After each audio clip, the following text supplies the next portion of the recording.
Hello दोस्तों, राधे राधे। आप सभी कैसे हैं? उम्मीद करती हूँ आप सभी बहुत अच्छे होंगे। तो आप सभी का ब्रज बिहारी ब्लॉग्स में स्वागत है। तो दोस्तों, आज आप लोगों के साथ में शेयर करेंगे संतान सप्तमी की सरल और संपूर्ण पूजा विधि। भादो मास के शुक्ल पक्ष की सप्तमी तिथि को संतान सप्तमी का व्रत किया जाता है। जैसा कि नाम से ही प्रतीत होता है कि ये व्रत संतान के लिए किया जाता है, संतान की दीर्घायु के लिए, संतान के उज्ज्वल भविष्य के लिए और हमारे संतान सुखी और स्वस्थ रहे, इसके लिए ये व्रत किया जाता है। और जिन माओं को संतान नहीं है वो भी ये संतान सप्तमी का व्रत शुरू कर सकती हैं, उनको भी संतान की प्राप्ति अवश्य होगी, ये मैं पूरे विश्वास के साथ में कह सकती हूँ। तो यहाँ मैं आप लोगों को कुछ बताना चाहूँगी कि मैं ये पूरे विश्वास के साथ कैसे कह सकती हूँ कि जिन माओं को संतान नहीं है वो संतान सप्तमी का व्रत रखें तो उनको संतान की प्राप्ति अवश्य होगी। तो मेरी शादी को 6-7 साल हो चुके थे, मेरे कोई संतान नहीं थी। मुझे ये नहीं पता था कि संतान सप्तमी का व्रत वो माएँ रख सकती हैं जिनको संतान नहीं है। मुझे ये था कि वो ही व्रत रख सकती हैं वो माएँ जिनके संतान है। लेकिन जब मुझे ये पता चला कि ये वो माएँ भी रख सकती हैं जिनको संतान नहीं है, तो जब संतान सप्तमी आई तो मैंने संतान सप्तमी का व्रत किया और माता पार्वती और भोलेनाथ जी की बड़े ही विधि विधान से पूजा की, पूरे श्रद्धा और भाव के साथ में की। तो आप मानेंगे नहीं कि मेरे साथ में बहुत ही बड़ा चमत्कार हुआ कि दोबारा मैं दूसरी बार संतान सप्तमी का व्रत रखती, उससे पहले मेरी गोद भर चुकी थी और भोलेनाथ ने मुझे बहुत बड़ी खुशी दी थी। तो इसलिए मैं ये विश्वास के साथ कह सकती हूँ कि जिन माँओं को संतान नहीं है वो ये व्रत जरूर रखें, उनकी मनोकामना जरूर पूर्ण होगी, उनको संतान की प्राप्ति अवश्य होगी।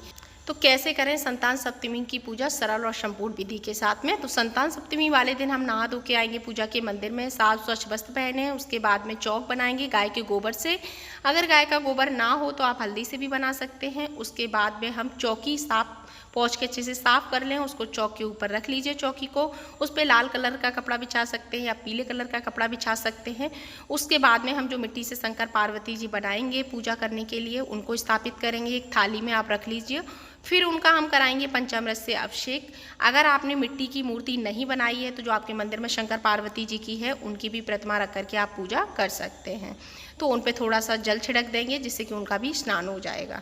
तो यहाँ पे हम पंचामृत से जो मिट्टी की हमने मूर्ति बनाई है उनका हम पंचामृत से कराएंगे अभिषेक। उसके बाद में सभी को हम जनेऊ समर्पित करेंगे, बस स्वरूप भोलेनाथ जी को जनेऊ समर्पित करेंगे, माता पार्वती को सुहाग का सामान और उनको चुनरी समर्पित करेंगे। अगर आपके पास सफ़ेद कपड़ा हो तो आप भोलेनाथ जी को सफ़ेद कलर का कपड़ा भी ओढ़ा सकते हैं। उसके बाद में मीठे जो पुए बनाए होंगे, 7 मीठे पुए बनते हैं, 7 माता पार्वती जी के भोग के लिए। 7 जो व्रत रखते हैं पूरे दिन में वो 7 पुआ ही खाते हैं, तो वो 7 अपने लिए बनाएंगे, 7 माता पार्वती जी के लिए, तो वो भी हम भोग में रखेंगे।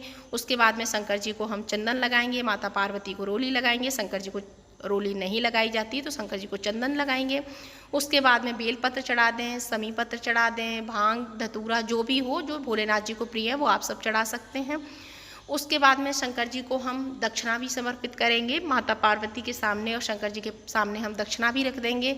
उसके बाद में जो हमारी चांदी की चूड़ी है उसका पूजन करेंगे, टीका लगाएंगे, फूल चढ़ाएंगे, मतलब अच्छे से पूजन कर लेंगे। जो पहली बार संतान सप्तमी का व्रत रख रहे हैं, जिनके पास चांदी की चूड़ी उनने नहीं अभी बनवाई है, क्योंकि चांदी की चूड़ी तभी पहनी जाती है जब संतान हो जाती है।